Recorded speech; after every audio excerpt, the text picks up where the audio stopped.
Yeah, it's obviously obviously sport's been my whole life, and I started back originally playing five-a-side with the lads on my block because I knew they weren't going to go hard on my leg and tackle. But I've still got no ligaments and tendons in it. I've still only got a quarter, but the scar tissue is that solid. It's probably stronger than what it was originally. So I started playing football, went back to playing rugby, but obviously I love combat sport, with muay thai, Brazilian jiu-jitsu, but obviously, as I said, kickboxing was what I really was good at. So I went back to the gym and I started teaching, love youth development, and I got asked by my coach Lee to say, do you want to take the kids classes? I said, I'd love to. So I was doing all that. And I ended up being a sparring partner for a couple of the lads coming through because my hands were really good. That was a big, that was one of my main assets when I was fighting. I could kick, but it was my hands. Yeah. What I found was by changing the way I thought, so up here, by, how I thought about how I fought and how I actually did, fight, that I was still quite capable. So, and in sparring, I was more than handling my own because you're not supposed to go heavy on them who've got fights. But I was like, I could easily take you out here. So then he said, I think you should start fighting again. And I was like, oh, I don't know about that. And I talk about it a lot as that fear. It's that fear of taking that risk and stepping into the ring, and that fear of failure, rejection in front of your friends, your family, your colleagues, and the fear of getting knocked out because I've never been knocked out. Yeah. But obviously, if you don't take risks in life, then you're not really living, are you? The biggest risk in life is not taking one at all. So just thought, yeah, let's do it. And won it convincingly. Won loads of local fights. I remember winning my first kind of trophy, ISKA, I think it was ISKA, in a brutal fight. I won that. I got death threats. I always remember getting death threats on the way up. As I'm walking in, if you beat him, we're going to shoot you in the car park. That's the sort of kind of place I was fighting in. But what's the best way to shut them up? By knocking the guy out. So it was, and then I won my first title, which was the Welsh Open Series. So it wasn't in a ring; it was on mats, a bit like karate kick type thing, but still kickboxing. So I won that. I then won the combined English. I won the English title, and then I won the English and British combined title as well. And then I got the call, and it was a call from the Great Britain team who had been watching some of the fights and watching some of the footage, and said, "We'd like you to come for trials." So for me, this was about putting the universe back right. In 2004, I was already in the team. I trained so hard, and it was robbed. This was my chance to fulfill that dream. And I put myself through brutal training as I do anything. And, I'm not one, I'm relentless in what my approach, when the next, or I used to think, what's my competitor doing? How many rounds do you train? And say I had a 6-round fight, I'll say he'll be training 8. So I train for 12. If I think he's got a day off, I'll be training. It was like I had to be better than him. When people are sleeping, I'll be training. That was my mentality. If I take a fight on, I'm not going in there to make the numbers. I'm going in there to destroy the opponents, and that's what you have to be to have that mindset. I sacrificed a lot: social life, family life, my body. I'd be up at 5 a.m. I'd go and train. I had a great boss, Cliffy Barr, absolute legend in the police where I was working at the time in that tactical unit, and I'm still good friends to him to this day, speak to him all the time. He'd go, you can train on your lunch, disappear for 2 hours. So I'd go over to Liverpool, or I'd train with a guy called Steve, who was a British boxing champion, so I'd work on my hands, or I'd go over there and work on my kicking. I'd then have lunch and work, tea and work, and then I'd go to my kickboxing gym and do what they needed to do. It was just, and then I'd get home at like 8, 9 o'clock at night, and that's certainly for the 3 months running up to the Worlds, that's what I was doing. But I was also going down to Nottingham each week and doing 10-hour training sessions. So when I wanted to stand out, I knew I had a point to prove. So when they were saying we had to be there from 10 till 6, I was down there at 8. I was down there at 8, warming up, loosening off, getting my head in the right place, doing a bit of weights, and they saw this. And that was part of the battle. It's like, look at me, I'll do whatever it takes. And the training was horrific. It was brutal, non-stop. But that's what they were doing to see whether at the first sign of pain, you'd quit in that ring. And eventually I got the call and said, you're in the team, which was just an amazing feeling in itself. So I ended up flying out with the Great Britain team on November the 2nd, 2009. An amazing experience, really, being surrounded by all the teams. I became really good friends with the South African teams, as you do. There's a story there on the final day where we went drinking with them that didn't end well. But we did the opening games, where everyone's walking in, and obviously it's not like the Olympics. It's not an Olympic sport because there's too many federations, but it was still good. Everyone had the flags. There was a good 10,000 people there. It was an amazing experience to be involved with, and we had a lot of kids with us as well who were fighting in their category. So it was nice to be with them. And then I had to wait for a day, or a couple of days. My category wasn't my weight category, and my just wasn't fighting. So it was a lot of waiting around, and you've got that nervous energy still, and so you're still keeping in shape. You're still doing the odd sparring session. You got to go down late, and then our fight started. So I had 10 fights overall in 4 or 5 days. Some was just so easy. I remember fighting the Swiss, one of their Swiss champion, and in the second round he refused to come out, and he threw his gum shield at me because there was no knockdown rule. I spent the first round just teeing off on him, and he was just getting dropped all the time. But he had a decent chin, so he was getting up every time. But at the end of the second round, he just threw his gum shield at me across the ring. I was like, it's not my fault, is it? So he quit. Had some good fights, fought all over. One fight was in the semi-finals, and it was against the Czechoslovakian, and I dominated the fight. And I knew I had. I was all over there. And I've never been knocked out. And he hit me with a shot, and he just caught me clean, and it dropped me down. So, and then I jumped back up. It was a flash knockdown, and my head was spinning. And I just thought, if I get hit again now, I'm out cold. This is it. And I looked at the clock, and there was 12 seconds left of the round, the last round. He came at me, and I just ran around the ring, back, getting the head movement going over there, making it look as though I'm active. And the whistle went on. Oh my God! And I dominated the fight, so I knew I'd won it. But there was that split second where my dream, everything I worked was about to be taken away, and I'd never been knocked out before. And I was like, so that instinct to just run instead of engage. Because if I'd have engaged and he'd caught me once, he'd have knocked me out. I know for a fact. Yeah. So then I had the final the next day, and I was so nervous. And I'm not drank for 6 months. And I always remember Mark, a guy, a great fighter in my category, luckily, said, do you know what you need to do? Because it was my first world championship, even though I was a lot older. He was like, have 2 drinks tonight with me. I said, I don't want to drink. He said, you'll sleep. Trust me, you won't sleep otherwise. So I had them, and I slept all right, and went into the final with a fractured wrist. I had 3 broken toes, and my nose, it wasn't broke, but my nose was there. I had bruises all over me. But it's amazing. It's weird. When you win, the adrenaline, you don't feel the shots. And when you're going into the ring, I suffer with nerves. I used to suffer with nerves badly before fighting, which I thought was a good thing. But then soon as my walkout music came on, soon as I started to walk in, I turned into an animal. I turned into someone who's going to rip your head off. And that's what it was like. So I was in there, and I'd psyched myself up. I got my music on. I had a routine that I did, and I was just about to get going. I was like, here we go, come on. And I was like, yeah. And then one of the organisers come up to me and said, there's a delay for an hour. And I just built myself up. I had all that adrenaline, and I had this massive adrenaline dump where and I was just deflated. I was like, oh no. Because at one point I was like, I need to fight now. I can remember pacing up and down going, I need to get in there now. And yeah, I was like, what? So it was an hour delay. And then he said, right, you've got 10 minutes. You're on in 10 minutes. So I was constantly just staying loose and just hitting some pads. Then right, put my head, and the song that I used was Chasing Status End Credits. For some reason, it just gets me going. So I had that on, fired up, in we went. I thought I had to kind of destroy and knock out the Italian, because in the other semi-final, he'd fought this French guy, a big black French guy, and the French guy had won. Everyone knew it, but we were in Italy with an Italian fighter, with the Italian judges, so he was given the decision. So I thought, I really do have to destroy him to the point there can't be, no argument, or knock him out. But I knew he had a good chin. You watch all the other fights, you spend a lot of time because you think I could be fighting you, and you look for stuff. So I went into the fight in front of 2,500, I think. All of them were on my side. All of them on the Great Britain side cheering, because they'd seen the way the Italians have been, not just in my category, but in other weight categories, it had been the same. And I couldn't knock him out, but I just teed off him everywhere. I remember one of my last shots, as he came in, I threw a spinning hook kick, and he ran straight into it. Foot went into it, and it took him off his feet. It hit the floor, so he jumped, so I thought I got him. And then the final bell went. I just remember being sat in the middle of in the ring. Everyone's around there. I could look to my corner, and they were like, "You've won." I don't know. I just remember turning to the umpire and went, if I don't get this decision, there's going to be a riot, because everyone was cheering for us. And then I got the decision, and I just that feeling of everything just came flooding in. The hardship of 2004, how hard I'd worked, being written off, being told that I'll never walk properly again, to going on from, having to sacrifice so much time and energy.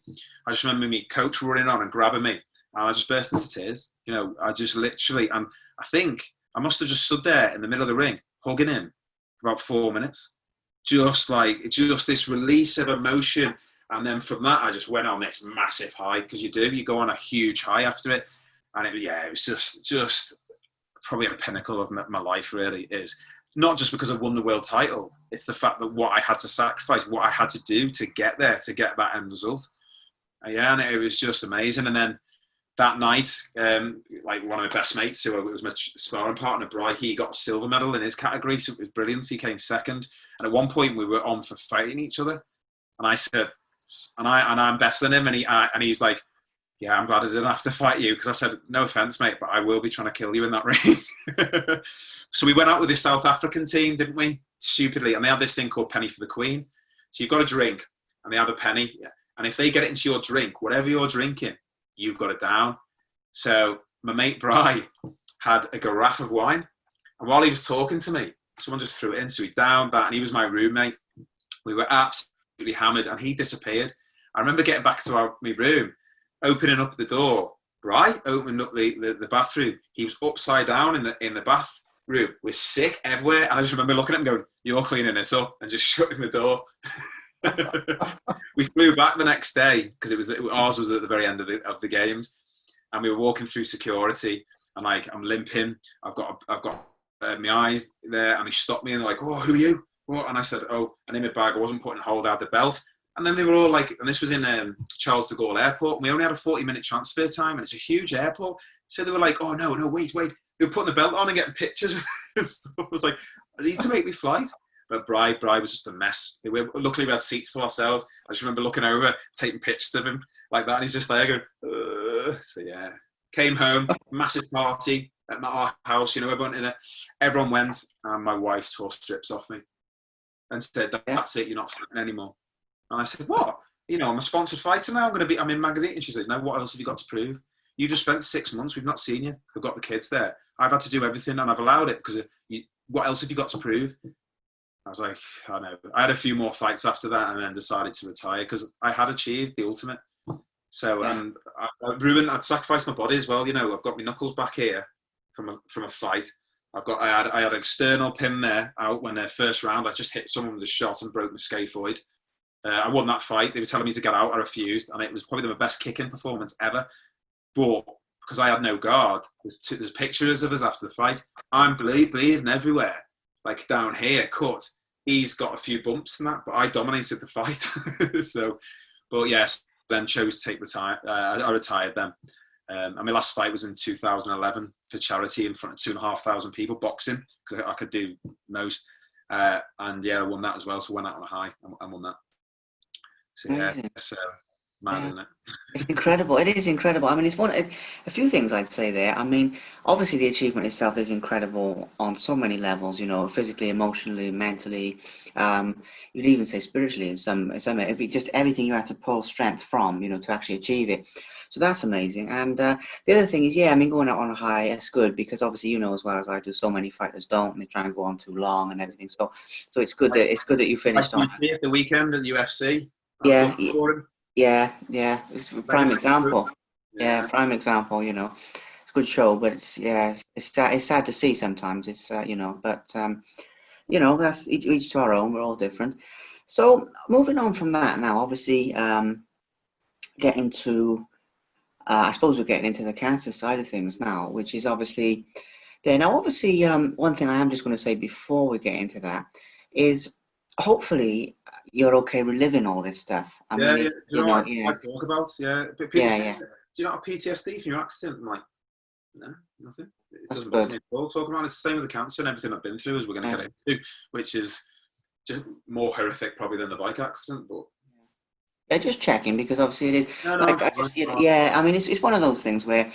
You know, you said it about going back and about different things, and I just thought, oh, hang on, I just make sure. But no, cool, okay. So, getting into the cancer side of things. Now, obviously, when you first experienced that, it was out of the blue. I mean, I read on your website, I read the report about having a seizure and dislocating your shoulder and biting through your tongue, and it sounds horrific. I mean, it sounds absolutely like a bad dream or something. But I mean, in terms of that, before that, you didn't have any symptoms. It was just a night watching the rugby, or was it watching the rugby and it just No, came? that was another incident when I got Okay, right. yeah, so Okay, so let's start with when you first found out with the cancer, then, because you had no symptoms, and then but then it came out of the blue. So, in short, I mean, again, in your own words, I mean, what actually happened when you sort of found out? I'll start from the, so fast forward. I've been once again headhunted. I'm now a detective sergeant in Liverpool, and I've been put in charge of this new unit called the KSOC, and it's targeting serious and organised crime, but your top level, so your gun crime, your importation, and it's covert. I'd run all the intelligence for the area. I'd be in charge of disseminating who's doing what warrants, putting covert operations in place, all the paperwork that has to go with that, the authorizations. But I was also in charge of a lot of cross-border operations. So where we were, Knowsley, and the wider area around that, if any of our nominals, so our criminals in that area or slightly wider through Liverpool, were involved in anything in any of the other boarding forces, whether it's drugs, running guns, I'd be in charge of being the link with them and implementing operations. I loved that role. It took a lot for me to go for it because I love putting the doors in. I loved being the one going, just on the firearm, phone in and that. So it took a lot for me to take that role on because I was the one who was orchestrating it all. I was covert. No one saw me. We had our own locks unit. We were away from everyone. And it took a lot for me to say, do you know what, I think I'll go for this.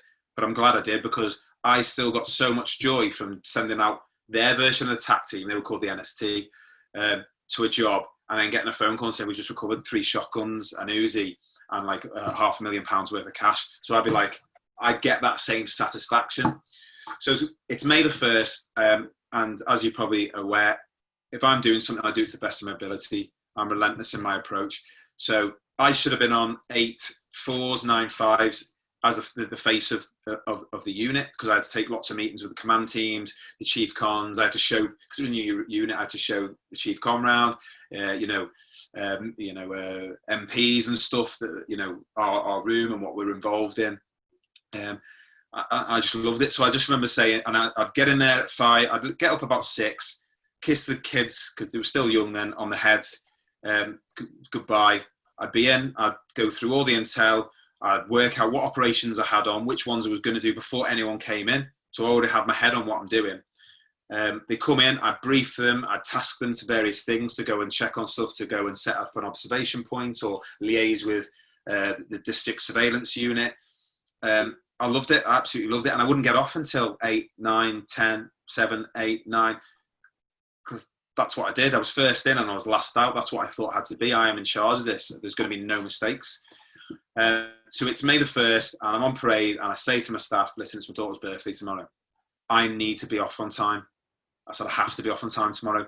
If any job comes in, later on today, I don't want to be the one who has to be dealing with it all the time because I like to empower my staff anyway, let them take ownership. I never took any of the successes or reward. I didn't need to. I was in a position of, authority.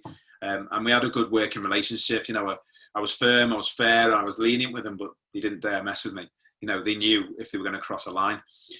And he said, yeah, no worries, SARS. Lo and behold, later on that day, there was a burglary that went wrong in Manchester with a firearm discharge. I can't remember I don't think anyone was shot, but it was discharged at a house or a premises during a burglary. So obviously, everything goes chaos. I'm very good when everything's going off around me, just being nice and calm and that's why I got a decent reputation. So I'm then on the phone to Greater Manchester Police, getting all the details, whilst on the other phone, trying to phone the Assistant Chief Constable, because what we needed to do was get authorization for a hard stop on the vehicle. So a hard stop is basically our firearms unit, our armed response vehicle can pull the vehicle over and withdraw their weapons and potentially, if needed, use lethal force. So this is a lengthy process and a lengthy form and a lengthy conversation that you have to have with this ACC.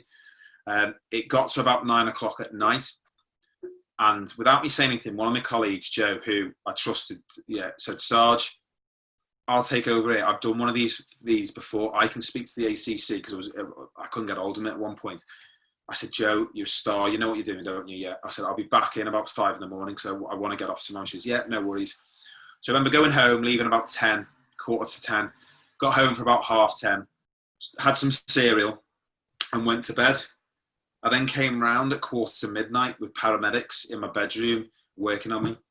I'd suffered a 15-minute nocturnal seizure overnight and had stopped breathing. My first reaction was to kick the paramedics out of my bedroom. I woke up and I was groggy. That was it. I was like, what are you doing in my room? Get out. And they were like, what? And they were like, yeah. So I looked to where, she's my wife now, looked to where Sam was sleeping and she wasn't there. So I looked over to the other side. She was next to us, like just crying. And she goes, do you think I'd phone the ambulance? He said, you weren't breathing. You've had a seizure. And I was like, no, I haven't. I said, no, I haven't. And the paramedics are brilliant, you know what I mean? I think they obviously are used to people refusing to go. And they were like, all right, Dave, all right, it's fine, don't worry. We're just going to do some tests here and some obs. So what's your full name? I said, it's David. And they said, where do you work? What do you do? And I said, I'm in the police. And they said, where do you work? I don't know. Couldn't think. What's your surname? I don't know. Where do you live? I don't know. What's your date of birth? I don't know. And suddenly I was like, oh no, shit. This is wrong. Something's wrong. And at that point, as I was talking to my wife, I looked and on my pillow there was blood, and I bit the back corner of my tongue off on the right hand side. And then I was like, oh, pain. I dislocated my shoulder as well through the seizure. They thought I had meningitis because my whole body was littered in spots. So I was rushed into resus in Arrow Park Hospital. But my wife being my wife and being a nurse and being very experienced was like, it's not meningitis, because if you were at that stage with those spots, you'd be potentially dying now. I was like, oh, I feel fine. What it is my seizure was that violent that my capillaries have all burst in my body completely. So I just literally, I say there was no warning signs, and a lot later on, I remember just when I was going for promotion, sergeant, what had happened is, and I've never been stressed. I've never felt anxiety. Never. Every so often when I was doing a big briefing, or it didn't have to be a big briefing, I get this weird feeling, and like my head would start like spinning. Like this, it's hard to explain this feeling through my body, and I'd go to speak, and I physically couldn't. And it wasn't as though I was nervous. I knew I just couldn't speak. So what I used to do was cough, because it'd only ever last 10, 15 seconds. I'd cough, and then go, sorry about that, and I'd crack on. They were mini seizures that I was having. Okay. Wow. And when I spoke to the GP about it, I said, I just put that down for me. I said, I'll just put that down because I've never been a stressed person, never dealt with stress, never had it really, never had anxiety. I thought that's what that was. And that was me just getting a bit stressed. And he said, to be fair, we'd have said the same. So I know I said I didn't have any signs, but I had no headaches. The tube was the size of a tennis ball in my head. Yeah. So got rushed in. I was up on the ward and I'd had, bloods taken, urine samples, all sorts taken. And I went down for a CT scan. My nan used to call it the polo. The polo meant you go in and come out. And then I had to go back down again and have contrast, a dye put in. So I knew something wasn't quite right.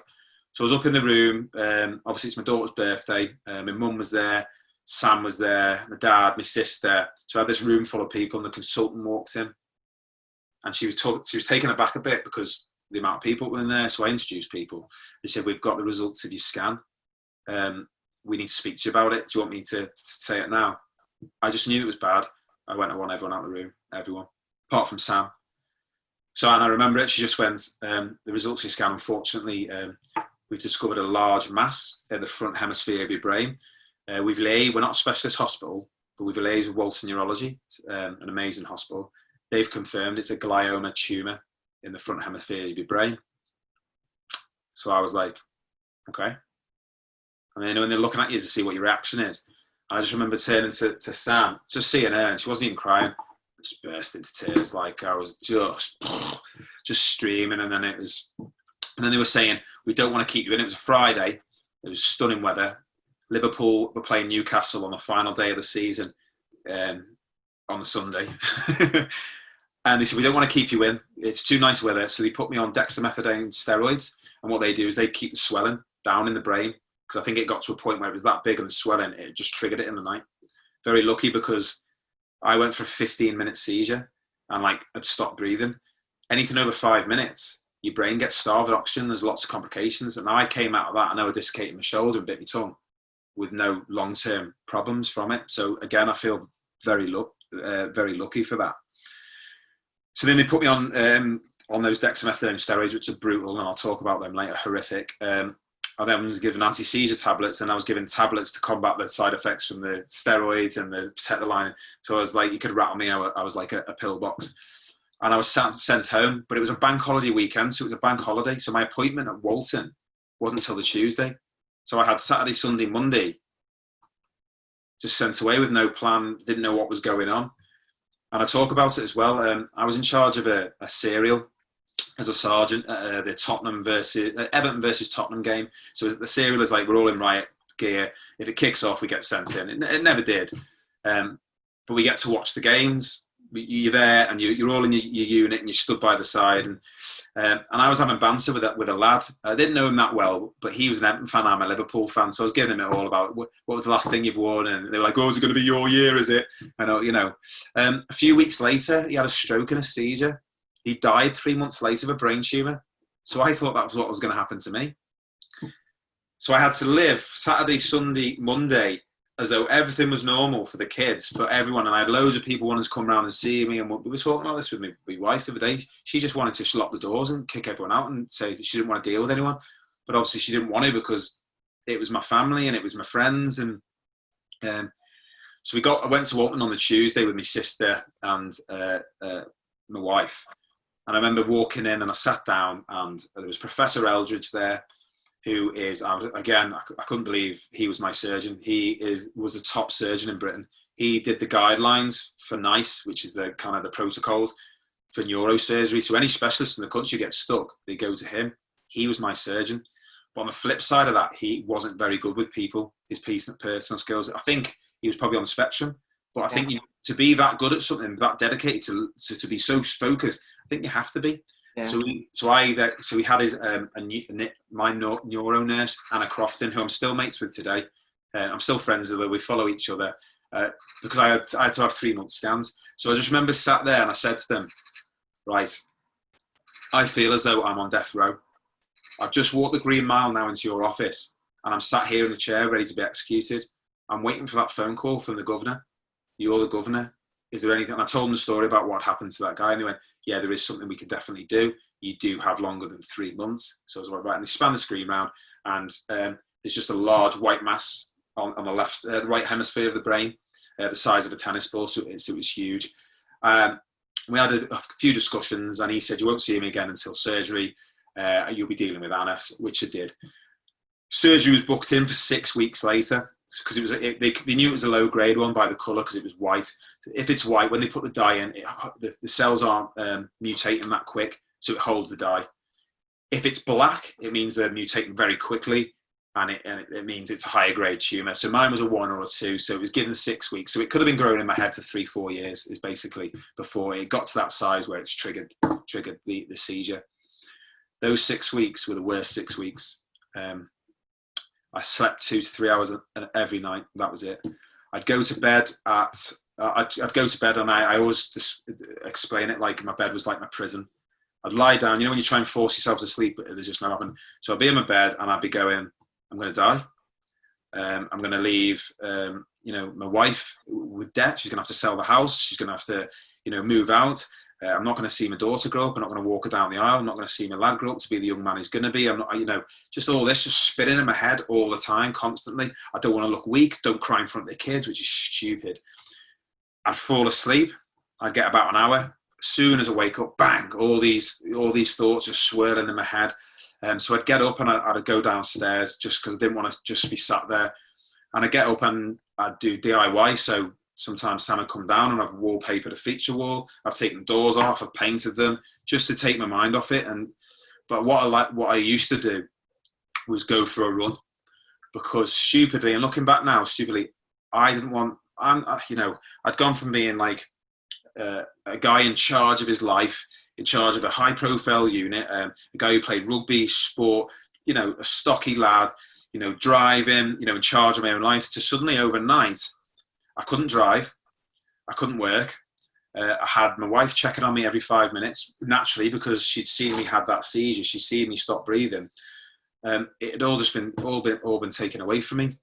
And I didn't want my kids to see me crying. Oh, look at my dad's crying. Because, you know, it's stupid. And I needed to be that figurehead. I didn't want to look weak in front of my wife neither, because she had a lot to deal with herself. And I didn't want to put any unnecessary burden, which is so stupid looking back now. So I'd go for a run just to get it all out. And my first mile, I'd just be crying my eyes out. And I mean, I would be crying my eyes out, just letting it all out, get rid of all this negative crap that you're doing. And I do talk about it, and everyone always laughs. And I'm being genuinely honest. I'd be running, and you'd see dog walkers at like 5:30 in the morning, and I'd run past them, and I used to think, they must think, if you don't like running, mate, why are you doing? Because all they're seeing is this guy running past, stuck like a. So that's a. Oh my days. Yeah, so that's they must have thought that, and I didn't make that up. I always used to think, God, what must they think? Be seeing me run past them. Then the next mile, I'd be like, right, sort yourself out. And then the final one, you know, I only ever did 5K, you know, 3 mile. Would be like, right, sort your head out, and I get in, and I'd be in, and then that would be it. I got it all out. I'm not going to look weak in front of my family. No one ever knew I went out for a run, because I wasn't supposed to, because I'd had a seizure in the middle of the night. It could happen again. It was nocturnal, so it was while I was asleep. So I didn't know what the symptoms are, how it is when it comes on. So I didn't tell anyone, and I got a shower. One morning, I got in a shower. My wife comes in and she goes, "Why are you getting a shower at 6 o'clock in the morning?" I said, "I just want to feel fresh." She goes, "Oh, you should have thought of that before you left all your running gear downstairs on the floor." I was like, so she tore stripped up, but she kind of understood why I needed to do it. And then and then booked in at Bolton 6 weeks later. And I'd started a blog then. I didn't want to, but my mate Matt said, "I think you should." And I've been blogging about it. And I remember putting a post on saying, "It's all right. At least I'm going to get at least about 8 hours sleep today going into surgery." So I got booked in with Professor Eldridge, and I'd seen him again. And they'd come to see me, say hello, and like say, "Listen, it's going to be fine." And then they go through all the kind of the stuff they have to beforehand, your pre-meds, and the anaesthetist was sat there, and he just went, "So I've got to go through it all. So there's a high chance of fatality with this type of operation. It's a brain operation. So you're going to have a craniotomy where they cut a square out in your skull. They're going to go in. The surgeon's going to debulk the tumour, so they're going to get as much of it out as they can. But they're going to put titanium plates back on your head, screws in them, close it over."